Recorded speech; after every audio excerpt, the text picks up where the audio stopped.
Follow your heart, If the passion's there to play, nothing's gonna stop you. If there's a wall, you're gonna find a way around it.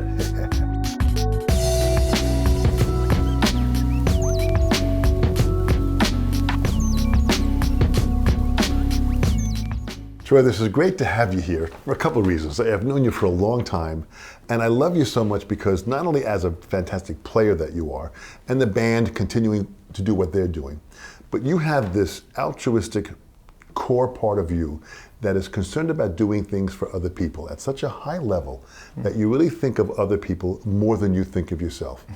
And you've always been that way, and that's a really powerful trait that you have. In the music industry, as a drummer, where did it start for you? Where did music enter your entire life for you to say, this is what I want to do? I know exactly when that moment was, because I was probably about 10 years old. I was living in Dublin, California, and my parents used to have these home parties, right?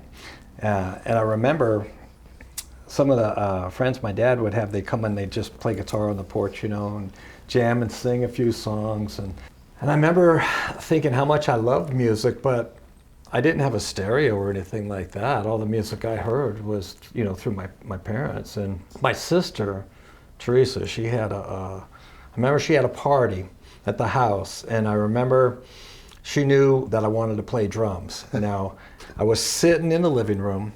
I was watching the band, and I'm just a little tyke, so I'm just sitting there, and the drummer was literally like 5 feet away, just right in the living room.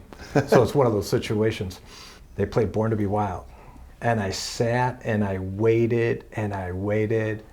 Boom, blaps, blaps, blaps, blaps, blap. I waited like forever and a day, it seemed like, just to hear that drum fill. And it's so classic when we think about how it was back then, and these classic memories. It just takes us right back to that time. And now, mind you, I wasn't playing, I didn't have a drum set or anything, but I knew that I was infatuated with the drums.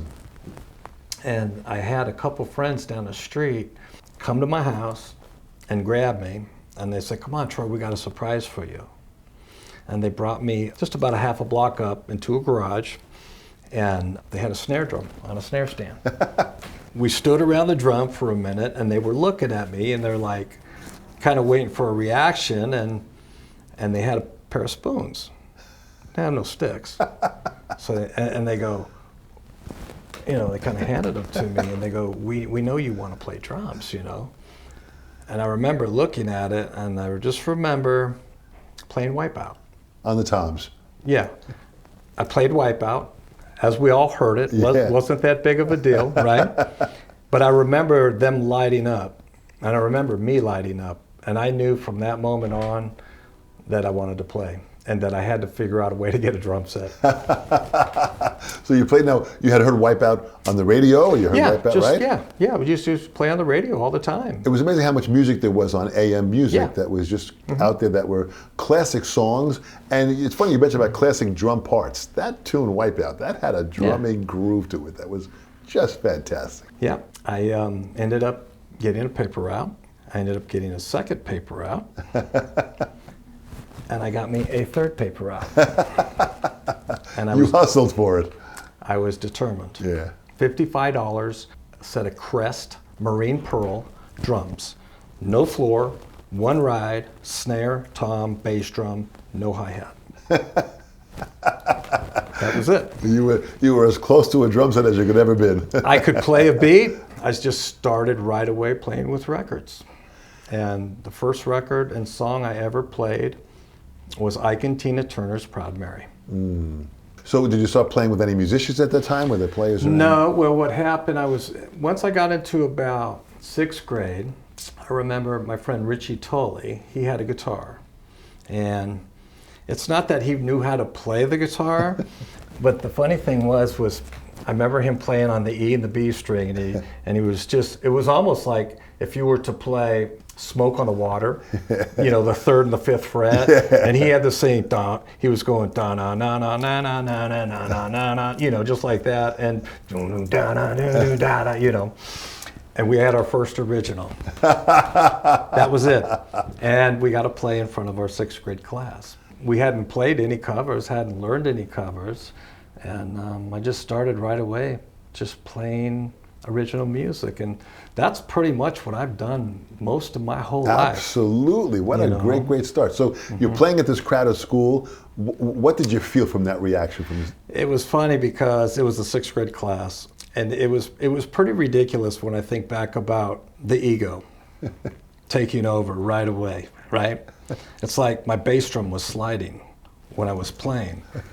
So I'm like, oh my God, I got to do something. 2 of my friends, 6th grade, one on each side of the bass drum, agreed that they would hold the bass drum while we performed these 2 songs. So mind you, while we're playing, 2 kids on the stage holding a bass drum. My friend Rick Souza, God bless him, he's still around to this day, still a dear friend of mine. What great teamwork. I mean, what we will do to play the drums at any stake, right? I have an opportunity to play, the bass drum's moving, I got a great idea, why don't you guys hold the bass drum? So, and it worked. And it worked. You played, you performed. Where'd you go from there now? Were there any more listening you were doing it with records and bands? Yeah, a lot of listening. At that point, I had a little cassette deck, and I remember the whole Motown thing, and I loved the sound of Baby Love and the Supremes and all that. And I remember having a cassette of the Supremes, and I used to play it on just, with those little cassette players we used to have back in the day. Yeah. And I used to walk around with that thing, and I would just sit there and play the Supremes. And, now, mind you, I hadn't gotten into my brother's records yet. I'm still into my mother's records, okay? Now, the transition from listening to some of the Motown records and just the radio itself, Sky Pilot. I know I'm hitting some chords with you, right? Yeah, fantastic music. These were back in the day when I was that little guy, just checking out the music, going, what is this? But some of those songs just stuck with me over the years. And then my brother had Jimi Hendrix, Are You Experienced? And that was probably a record that I just played a lot. But that was Mitch Mitchell was, I was just, I was too young to really know, I think, anything about the drums. Yeah. And I was self-taught. I wasn't taking any lessons. He had Black Sabbath, Paranoid, Led Zeppelin, Deep Purple. So from Motown to this old different type of music. Yeah, and still everything that was on the radio. Yeah. I mean, I would listen to the radio a lot. Yeah. Loved Creedence, John Fogerty. They were from Fantasy Studios. They did a lot of recording over there in Berkeley, California. I grew up in Dublin, California. It's 40 minutes from my house. Wow. And I ended up doing a lot of work out of there later in the years as well. So that was really great. So interesting music that you're hearing. So now you're being influenced by this here. Are you meeting musicians that are in the same kind of music, like that you can play with and perform with? I didn't start playing with any musicians until I was about 15. Okay. My parents had divorced when I was in 9th grade. And there was a transition there that kind of threw me off, and I was having a little bit of trouble and trying to find my way, trying to fit in, so to speak. Yeah. And that wasn't working very well for me. What happened at that time, after I got out of this situation I was in, I was about 15 and a half, I had an opportunity to play with these kids. They were in their 20s. Older than you, so a little bit more older mature, than me, but it was going to be a party band playing covers, and I jumped right in with them. I don't even remember how I ended up with these guys, but what happened in that situation, they were smoking a lot of pot. Yeah. Hello. And I'm 15 years old, and I want to play drums, but now I'm in a situation with these guys, and they're starting to get me stoned. Yeah. I couldn't handle it. I quit the band. I was like, I can't do this. This is not what I signed up for. Good for you. Moving forward, there was a friend of mine named Scott Payne, and he was a guitar player, and he kind of put the band together, and we had this band called Whisper. Now, I'm 1976, moving into 1977, so we're going back a little bit. I'm 16, 17 years old. I'm going to play in my first Battle of the Bands. Actually, we did 3 Battle of the Bands. We did one at Ohlone College in Fremont, California, that we won. We did a second one, Chabot College, Battle of the Bands in Hayward, California, where David Garibaldi went to school and studied with Graves. Yeah. Yeah, great story there. We won that Battle of the Bands as well. And the other Battle of Bands, we were in San Jose and we took second place. So I was like, this was pretty cool. But we were writing all our own music and playing original music. All original stuff at this time. All original stuff. Now, mind you, I never even really got to play in the cover band. We had a few covers that we played in this original band, Whisper. I remember playing at a party, the shuffle, smoke, and I remember I really couldn't play a shuffle. I was like, what's going on here? So I would play it, right? Yeah. I couldn't shuffle, so I shuffled, you know. You modified the shuffle. I modified the shuffle. And you made it work. And it worked. It got me through. And that's kind of, I think, what's happened with me, with my playing over the years, because I wasn't schooled. So I think that kind of worked out okay for me. Listen, you have a certain gift that you made work for you that has been successful, and it has made you think differently, but you really have a real different sound. So a part of your evolution of what you did helped create this sound.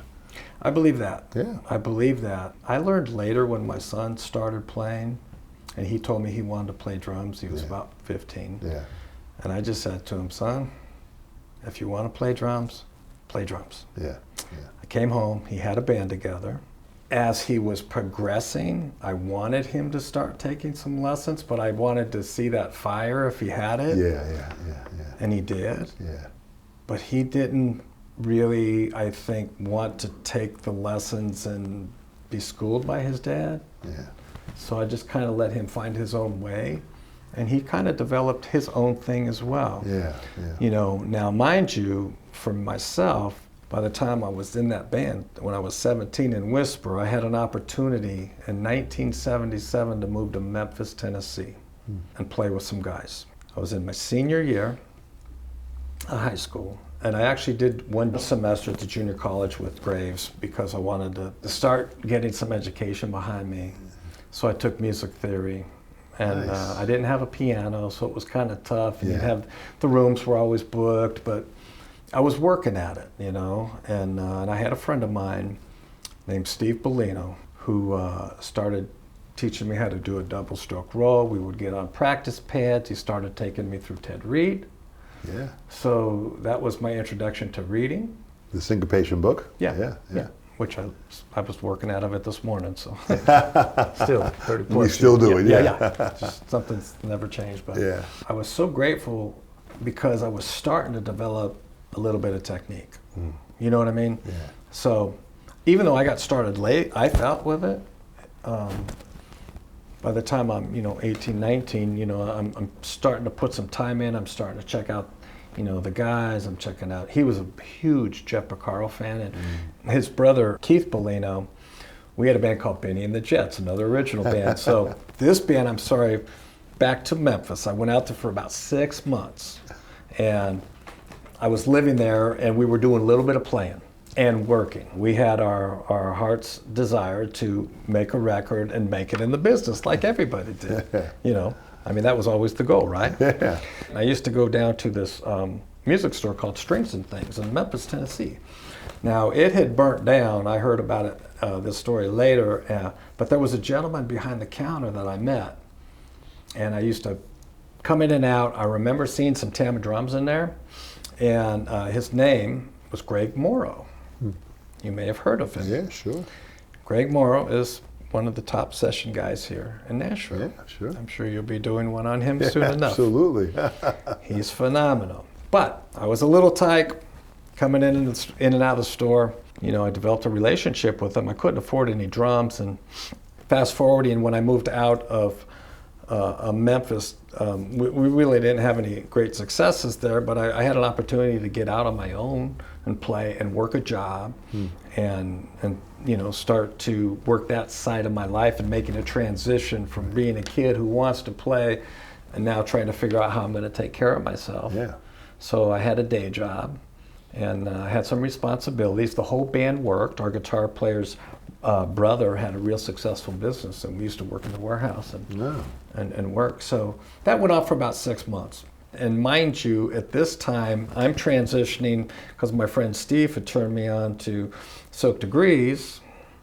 And I went from the 70s classic stuff, and I kind of merged. I started listening to Gino Vanelli, Brother to Brother, Mark Craney, and I started, on drums. and I had the player. Silk Degrees, and I'm studying Jeff, and then I'm starting to get turned on to JR and Keltner and Gadd, and I remember picking up Close, was that, the Hot Licks, I think it was Jeff's, right? Video. Hot Licks was Jeff Porcaro, yeah. And was that also, Steve Gadd Up Close was DCI at the time. DCI, that's Yeah. right. And that was the first, those were the first videos I had ever seen. But how great to have those DVDs available that we could see these players and listen to what they were saying and learn from them at that process. At that time, so was that a part of it? Were you watching these and stealing ideas from these guys? Well, yeah, because Steve, he was such an amazing drummer, and he had a handle on a lot of this stuff. And when I heard Late in the Evening, and I seen the whole double stick thing, I got really infatuated by that. I loved the Latin rhythms, and so as we probably stayed together for a couple of years and developed a routine that he would come over, and we would just sit on the pads and go through all these exercises that would take about an hour to get through everything. We got really tight, playing together, and we would just do like about 20 reps, and we just bring our pads. It was all pads. Yeah. We never really did much drum set. Yeah. So you worked on hand development and just ideas and rhythms and sticking and stuff, right? That's all it was. Yeah. So now you're playing. So are you playing with any specific musicians at the time at this place? I was playing still at that time with Benny and the Jets, and and I'd stuck with that band. There was a group in the area called YNT, Yesterday and Today. Mm-hmm. Not sure if you're familiar with them. No, I'm not. No. There was a drummer by the name of Leonard Hayes. There was John Bonham, and there was Leonard. And Leonard, if you talk to Jason Bonham or a lot of the guys that were in the rock field that know about Leonard Hayes, he had his thing that was just like John had his thing. Yeah. Leonard has his thing, and he was a huge, huge influence of mine. I put a lot of time into him and his records, and I was following him around since about 15, 16 years old, and they were playing clubs, and I was bouncing back and forth to Los Angeles to the Starwood, and I remember Motley Crue was opening, I remember Van Halen was opening for them. All these bands before they got signed, Poison, Tesla, all of us, we had all opened for YNT, and they're still around to this day. They're like 40-something years into it, and yeah, it's a pretty amazing story. Beautiful. And unfortunately, we lost Leonard a few years back, but he was a huge influence of mine, coming from the school of John Bonham, because I was John Bonham and Jeff, and when Tesla came together, I decided I was going to go right down the middle of that road, and that's where I was going to put my attention. But you focused on a style and sound that really is clearly your sound, but you can hear those influences. What happened with Tesla? How did Tesla start with the process? I'm getting into my early 20s now, and I used to see, there was the band Mile High, and Benny and the Jets, and Yesterday and Today. And with those groups back then, we would play a lot of community halls and veterans halls and things like that, just local stuff. Yeah. The band Mile High was really good, and they had ended up merging with a guy named Eric Martin, the singer for Mr. Big. And Eric and they were auditioning drummers, and I knew that they were going to happen, and they were going to get a break and make a record, and that's what I really wanted to do, but I was so loyal to my band, I didn't want to leave them. Yeah. And I actually left them for a day, and they talked me into coming back, and we had some things change, and that opportunity came up. They were called 415, which was the local area code, and they were playing a lot in the San Francisco area, and a guy named Herbie Herbert, who managed Journey, picked them up. I started seeing a lot of stuff on TV. They're playing Day on the Greens. They're playing some big shows for Bill Graham, and I'm watching them gain some steam and some momentum, and I'm like, God, I blew it. I had an opportunity, right?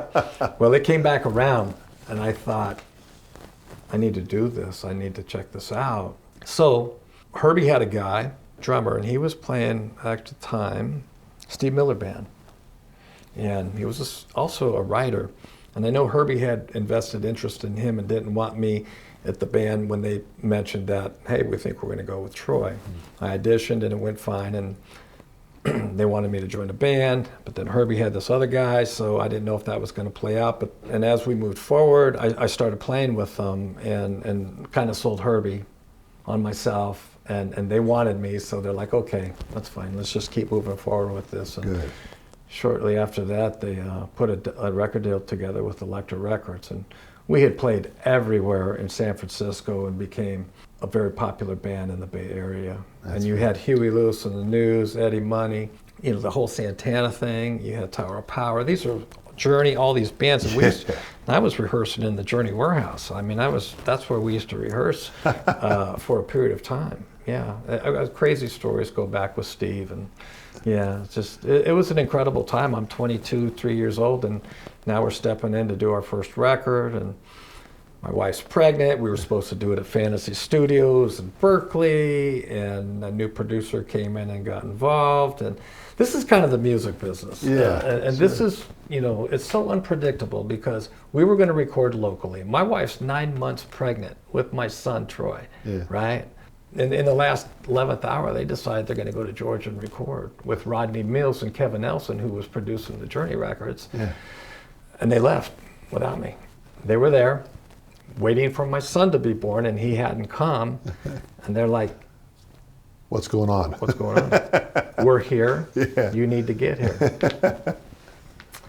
So I share this story because it's so relevant in what it is that we do in this business. And, I had to make a decision if I was going to go or not.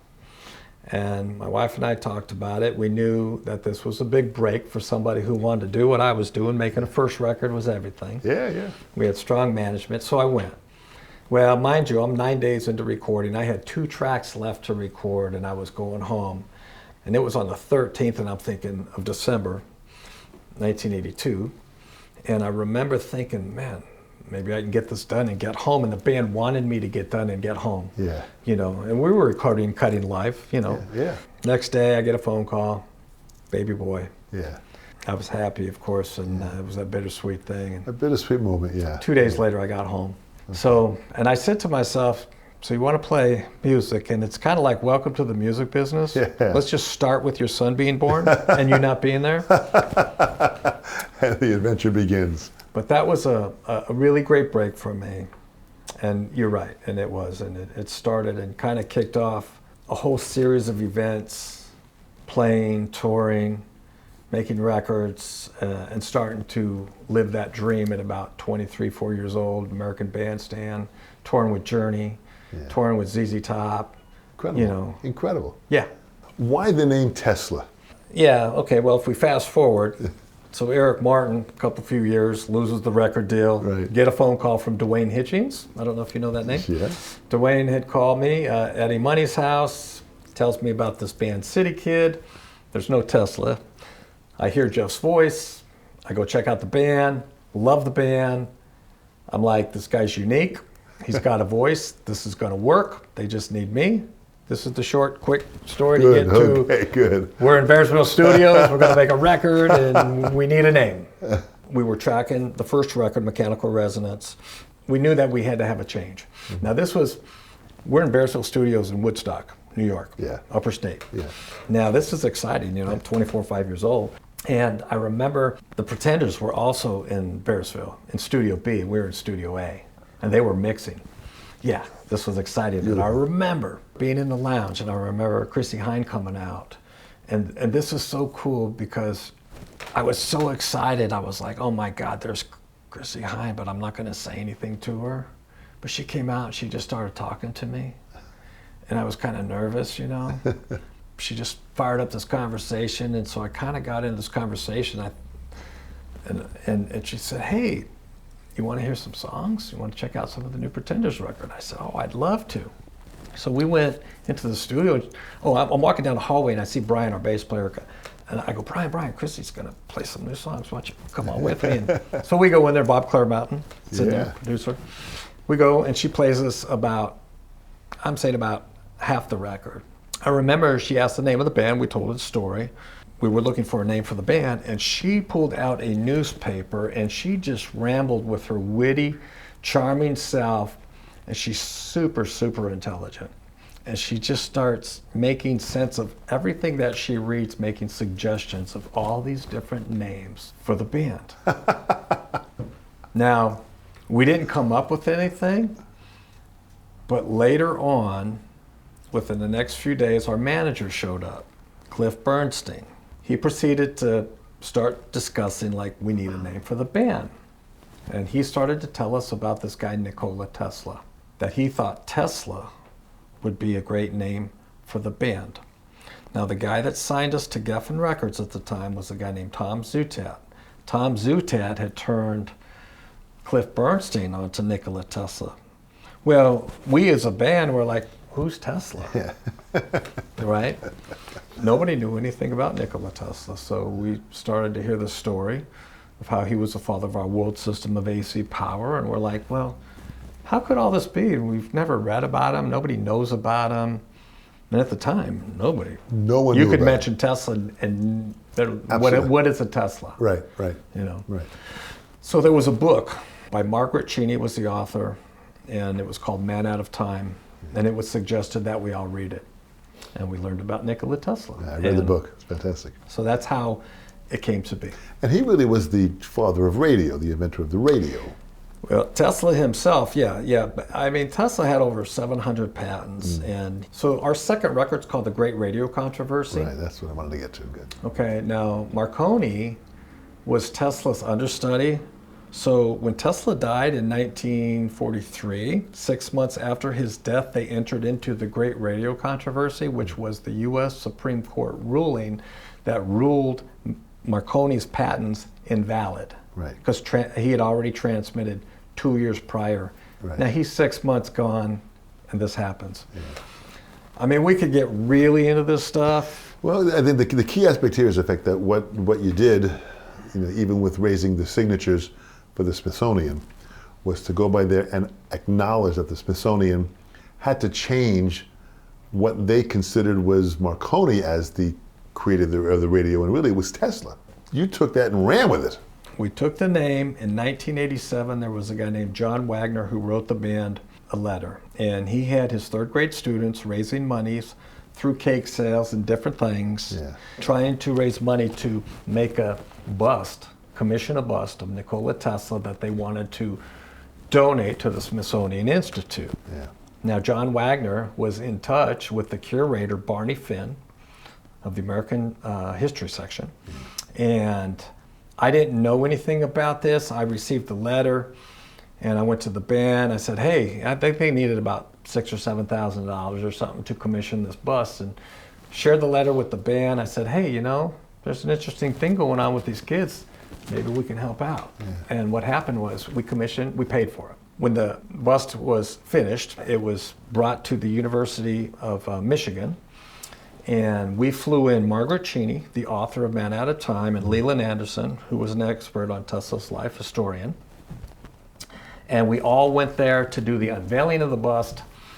We had this big ceremony that was wonderful. We picked up all these third grade students in 2 tour buses from school, took them down. We had, you know, video games, and the kids are playing, you know. It's all documented. Yeah. I have all this footage. Yeah. Any rate, we get over there, we do the ceremony. Now John would like to take this bust and donate it to the Smithsonian, and he's telling me he's having trouble getting in anywhere with the Smithsonian. And what happened through that event, I started calling Barney and trying to learn about why they didn't have anything on Nikola Tesla there. And as you start getting into political situations, like the whole exhibit's Edison and electricity, because I went through the exhibit when we were in DC. I went there, I wanted to see what was going on. There was nothing on Tesla. Right. On the left of the wall walking in, they had some information about harnessing Niagara Falls. Yeah. Well, that was the battle of the occurrence between Nikola Tesla and Edison, Thomas Edison, which ruled, by the way, so Tesla wins the contract to harness Niagara Falls with AC and go with his system, okay? But yet, as you're looking at, I'm like, why would they have Niagara Falls up here, but they don't even have anything on Nikola Tesla in the building? It was all Edison. Yeah. And Marconi, I called Barney. I'm like, Barney, I'm trying to understand this. They don't want to acknowledge it. So I started a little petition. And we collected, I'm going to say it was about 2 years of me sitting out in front of the building, a signature for a signature. I had 2 poster-sized pictures of the bust. Started telling people, local news starting to come around, they just think I'm nuts, and some crazy rock and roll guy telling us Marconi's not the father of radio, and I said, and I probably looked pretty crazy and pretty nuts to most of these people, and maybe I was. But at any rate, yeah, I want to say over 2 years, maybe 60,000 signatures. Yeah. It was a lot of, just really dedicated a lot of time and energy. And to this day, I just went back there last year. Little piece on the wall. Not much. Yeah, but what's amazing about it is that you brought attention to this here. Now Tesla is really revered. People get it now. With what's happening, not only with what he has done and the incredible patents that he has done, but also now with the car coming out and the fact that this whole Tesla brand is coming to fruition. I really believe that the band had a real big part of that, because that signature for signature opened up them to see there was potential of non-recognition to this brilliant mind that won the great radio controversy that was awarded to him after his death. But I mean, this was powerful that this went down, that you guys took this bull by the horn, as they say. I went a little too far with it, like I do, and I drove my band crazy, and I get that, and I'm a little lighter on that subject today, and it was super disappointing, really. But it's so awesome to see what is happening today. And I want to mention to you, because I don't know if you're going to get to it, but the Wardenclyffe Tower that you brought me to. Yeah. It's a Tesla Science Center today. It is, and it's literally 10 minutes from my home. Yeah, Jane Alcorn, I've been speaking with her. Interesting, because any way I can help out too, because I live near it, they now have an incredible statue of Tesla. They've cleaned it. The laboratory where he was at is being fine-tuned to put together as a museum, and they are really recreating this monument of where Tesla created all these ideas. It has now come to fruition. And I really believe that the band had a part of that by bringing recognition to his name. Here you guys are hitting the road, selling records, pushing it, and they named Tesla as just being branded by people everywhere until they finally said, what, and who was Tesla? Well, then they found out about the band, and the band led them to the Nikola Tesla. And that's what I believe made the change. As time would have it, I'm just grateful that it's happening in our lifetime. Yeah. And Dom, you haven't really what's so cool about this story. Yeah. And Dom here says, Troy, guess what? And he starts telling me about the Wardenclyffe Tower, which is on Long Island. Yeah. And that's where Tesla wanted to harness and give away free electricity. Absolutely. Okay, incredible story, and definitely look it up if you're interested in this. But point being, you took me there, and it was all boarded up, and we never climbed the fence. I climbed it the first time to take pictures to send to you guys, yes. Then I brought you back, Yes, you took all those pictures. I think I probably still have those photos. Oh, I'd love to see those, because I climbed the fence, and the story as it goes back, here it was all boarded up, and it was just nothing, and this is Nikola Tesla's laboratory, and I go by, and there's a guard at the gate that you can't get in. I go up and I drive up there, and the guard happened to be a drummer.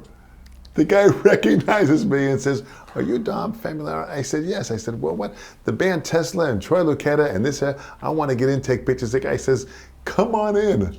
And on a plaque on that brick wall had that Nikola Tesla's laboratory, and I got that and I sent that out to you.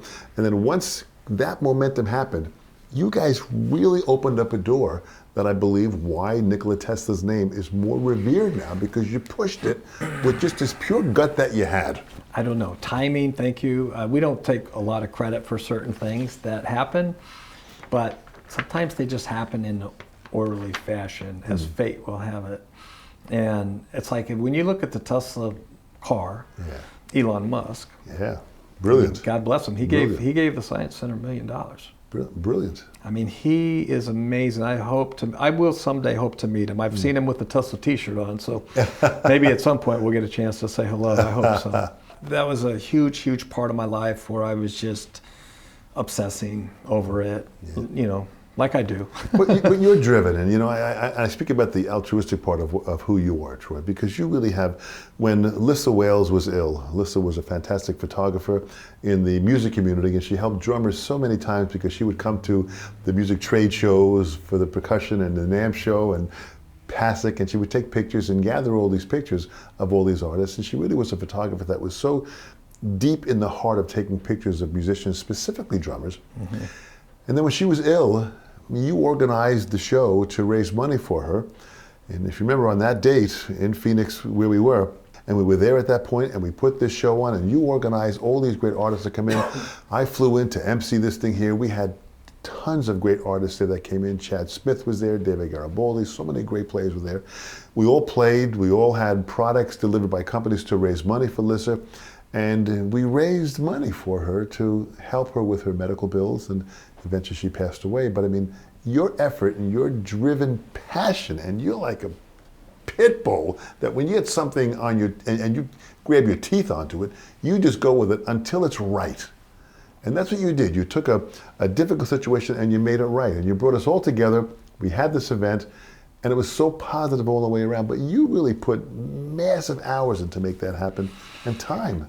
Really, for me, I was just going to see her in the hospital, and I'd get there 9, 10 o'clock in the morning. She'd be fully clothed, makeup, and then, so Monday through Friday, she's in the hospital, and then I'm watching her out on the weekends, you know, shooting, and I'm like, it's not making sense to me. And I see Mary, I see her sister, and I asked her, I said, Mary, what's going on with Lissa? Oh, she's having a hard time paying her bills. I'm like, hello, right? So I called Danny Zalesko, right, a promoter in Phoenix, Evening Star at the time, and I said, Danny, I said, look, and everybody loved Lissa, all of us. This was a no-brainer. These are things. It's not that I did this amazing thing. It's just the fact of the matter is sometimes there's a no-brainer that just makes sense, and you don't think about the work, what you're doing. You just jump in and you know that needs to happen, and she needs some help. And I says, look, we got to help Lissa out, man. And he's like, hey, wait a minute. And he's on the other phone. I can hear him talking, blah, blah, blah, blah. He gets back on, he says, I got you the celebrity and 5% of the bar. Just like that, one phone call. And guess what? I was like, cool. And he says, have your event. Yeah. Just like that. And I just started making phone calls to you, Chad, everybody. Yeah. I mean, that event was an amazing event. Garibaldi, we brought Danny surfing out of retirement. Absolutely. That's what Danny's first gig. Absolutely. I mean, man. in standing ovation, you remember that? That was phenomenal. Glenn Hughes was there. Glenn Hughes came by. Glenn Hughes. We had, Ronnie Montrose was there. We had Niels Lofgren. It was incredible. It really was. I mean, I still have the T-shirts. I'll forward you some shirts. I got with all But the fact that you put that on and made that happen, it really brought together the drumming community in a way that they hadn't seen before, because the cause was very powerful, and the unification of all these great players to get together to play for this cause was totally out of the heart of Troy Luccketta. It was a need. You saw the need, and you put the action behind it. And that's the kind of person that you are, and you always have been that way. And it's amazing. And as I travel the world and I meet many, many drummers, your name comes up so often because people hear your groove, your pocket, your individuality of your sound. You've done something and continue to do something which is so unique. And you're driving and you just keep on going. It's incredible. I think about you, and here we are 30 years later. I mean, we've been sitting here and it's as if nothing's changed, and we're both very driven, and that's what we do. We don't think about it. I don't really give it much thought about. I'm passionate. I love people. I love everything about what I'm doing. I feel grateful, to be blessed to be doing this. And it's a vehicle. And when you can take that vehicle and do something great with it, it becomes extraordinary, and that's really what it is. It's not that I'm this super great guy. I appreciate how people feel about me, and I like that, and that's wonderful. But I'm not thinking about anything other than like, man, this has got to happen. And it was such a no-brainer. It was really easy. But that's the greatness of your humility. And that's one quality that you have that is really beautiful. These young musicians that watch this interview, and as they watch this with all the great interviews that we've done, We want to give them a message. What would you say in closing to this next generation that's going to be hearing this? What would you say to them as they try to achieve their dreams in the music industry? What advice would you give them? Follow your heart, you know. If the passion's there to play, you know, nothing's going to stop you. If there's a wall, you're going to find a way around it, you know? Yeah. And there's a place for all of us, no matter what it is. If we're teaching, there are so many roles that we have as a drummer, you know, as I see it, and so many opportunities. You could be in a, like myself, you could have taken the road to play in an all-original band. You can play in a covers band. I play in a covers band now too, by the way. I finally got there. I'm there, classic rock band. But whether you're teaching, there's just so many things, but I think it just starts with passion, you know? And then if you have the passion and the drive, then good things happen.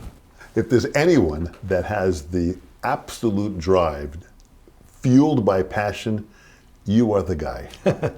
On behalf of the Sessions, I thank you so much, Troy. You really have the drive and the energy to be one of the true leaders in our drumming community and our music community. For that, we thank you so much. Thank you for having me. Fantastic.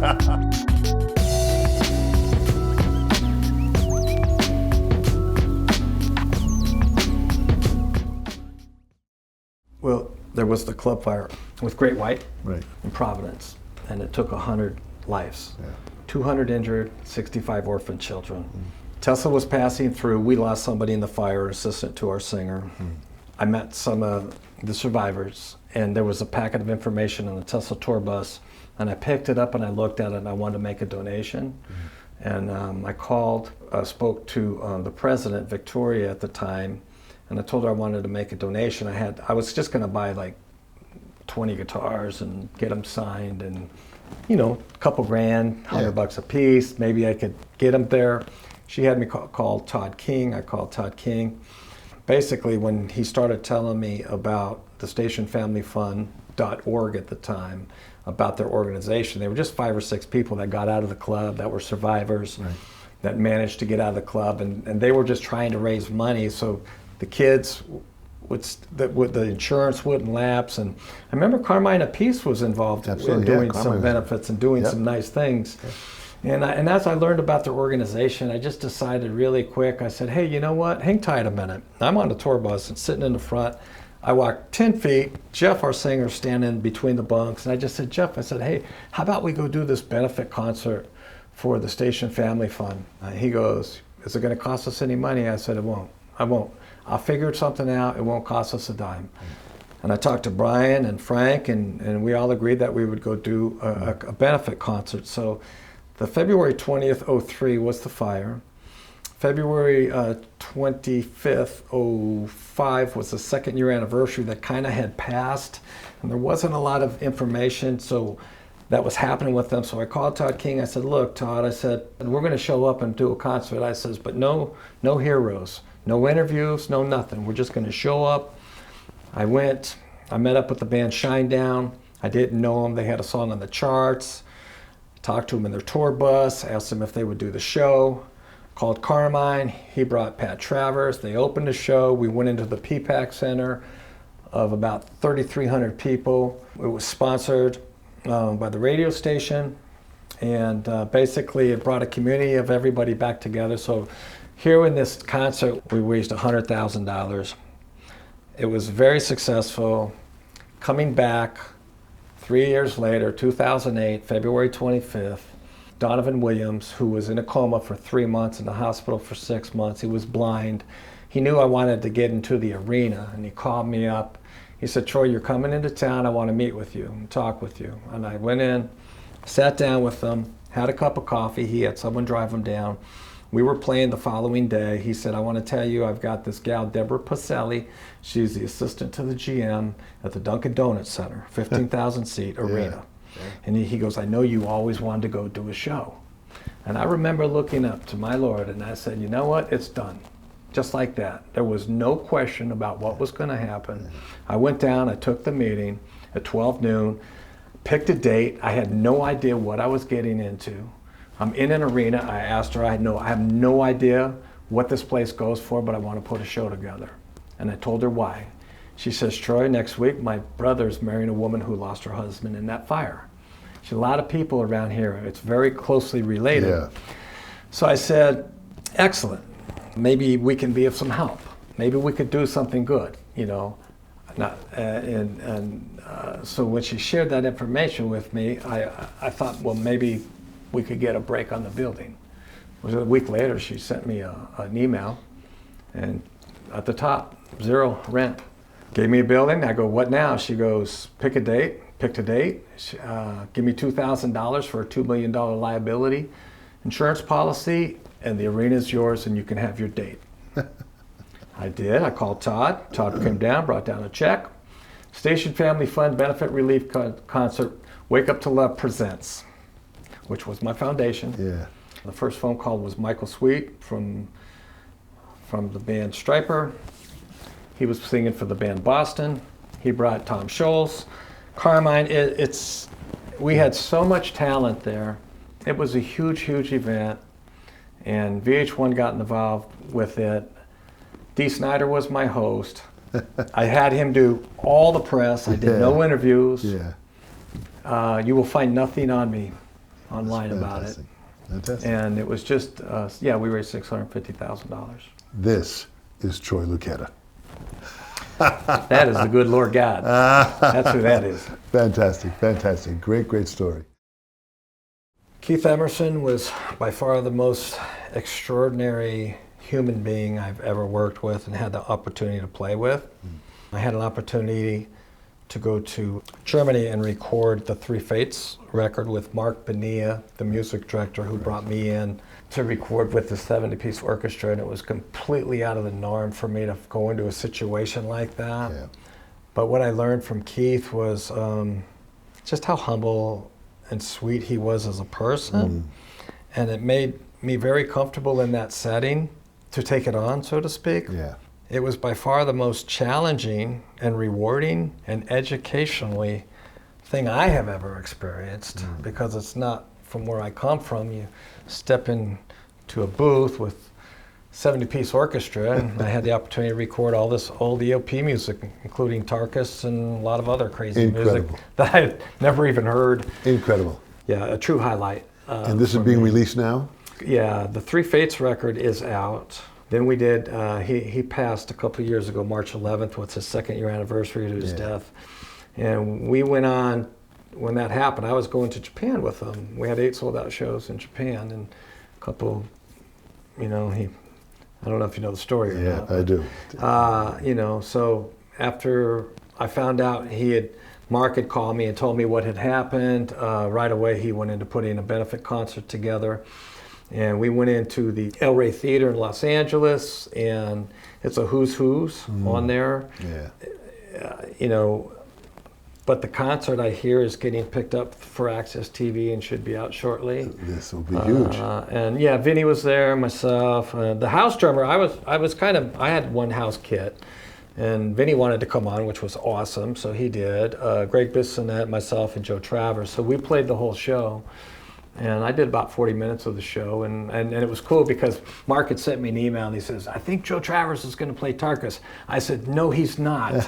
I'm playing Tarkus because I've never played it live. I got to play with the orchestra, but I never played it live, and I had to play it once live. So it was great. It was a phenomenal evening of talent and people, and one of the most memorable experiences that I've ever had. I'm super proud to have been part of that and honored, and I thank my dear friend Mark Bonilla for that. Absolutely. Sure. And Keith Emerson is looking down saying, thank you, thank you, thank you. Fantastic.